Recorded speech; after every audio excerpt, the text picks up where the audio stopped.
Je vois l'invisibilisation, je la sens. En France, l'interdiction du port du foulard s'étend et aujourd'hui elle est arrivée jusqu'au sport, ce qui fait qu'on ne peut plus jouer avec notre hijab de sport. On ne veut pas nous voir, je serai là quand même. Je le fais aussi par résistance.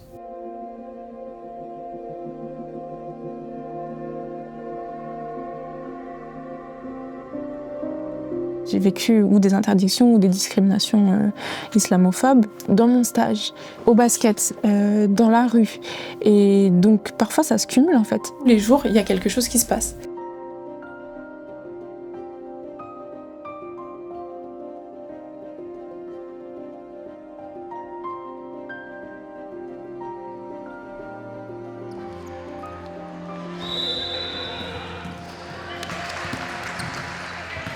On avait un match important et avec un gros enjeu. Et là, mon coach m'appelle et il me dit que l'arbitre ne veut pas que je joue avec mon couvre-chef sportif. Donc à ce moment-là, j'étais un petit peu perturbée, je savais pas trop quoi faire. J'ai plus envie d'être là. Forcément, il y a eu plusieurs filles qui ont été interdites de jouer et qui ont fait face à cette interdiction. Et donc il y a des clubs, des présidents, des joueuses qui se sont mobilisés.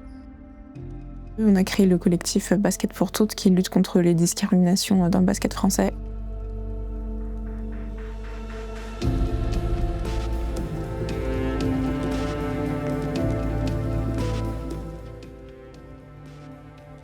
J'ai joué au basket des petites. Là, d'un coup, à partir du moment où j'ai commencé à mettre le foulard, il y a énormément de portes qui se sont fermées.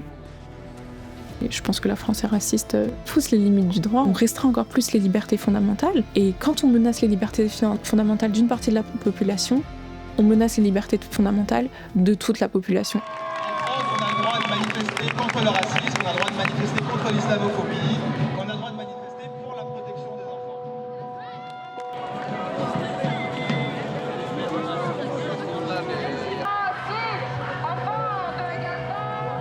Dans les écoles, on a interdit l'abaya. Ouais. Là, c'est dans le sport, on interdit les femmes qui portent le couvre-chef de pouvoir jouer. Donc on se rend compte que c'est dans plein de domaines que pour les musulmans, c'est compliqué. Pour les filles, oui. Pour les filles musulmanes qui portent des fleurs, non. Si on concourt pour un pays étranger, on peut. Par contre, si on représente la France, on ne peut pas.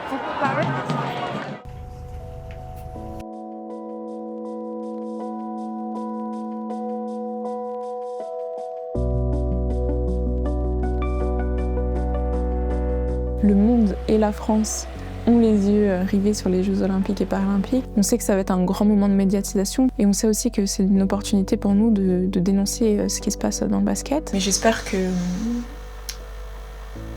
la gravité de la situation ressortira à travers les Jeux Olympiques. Après, notre stratégie, nous, ça a aussi été d'aller chercher des personnes à l'international, puisqu'on sait qu'en France, le sujet est très tabou et le sujet est mal compris. So, as you can see, this rule affects younger girls and older girls, professional, not professional, at the district level, at the Olympic level.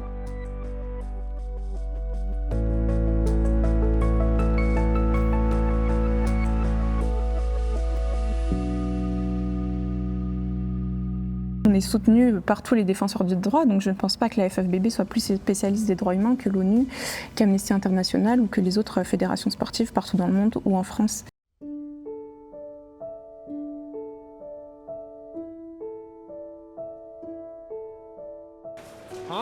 On ne pourra peut-être pas être au JO 2024 cette année, mais en attendant, on vous invite à aller au tournoi Basket pour toutes. Ce tournoi, il faut que ce soit un reflet des réelles valeurs du basket. Il faut que les filles se sentent accueillies, il faut que les filles se sentent bien.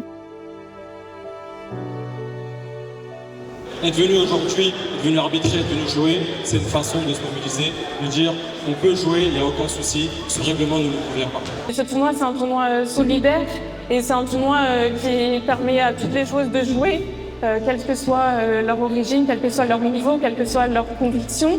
Et vous êtes brillantes, vous êtes fortes, vous êtes courageuses. Et j'espère vraiment mettre de tout cœur.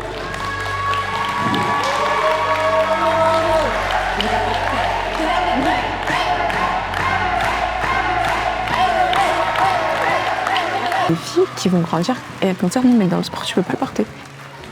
Donc est-ce qu'elles vont faire comme à l'école et elles vont s'habituer au fait de l'enlever. Toute la génération de transition, genre nous, toutes les filles qui le portent là actuellement, est-ce qu'on va arrêter de faire du sport? On se retrouve à lutter pour quelque chose de basique. Et j'espère qu'elle comprendra à ce moment-là qu'on peut très bien représenter la France et être musulmane, qu'on peut très bien représenter la France et ne pas être blanche, qu'on peut très bien représenter la France et porter le foulard. Et j'espère vraiment que les Français, les Françaises et le gouvernement se rendront compte que c'est eux qui perdent le plus en prenant ces décisions-là.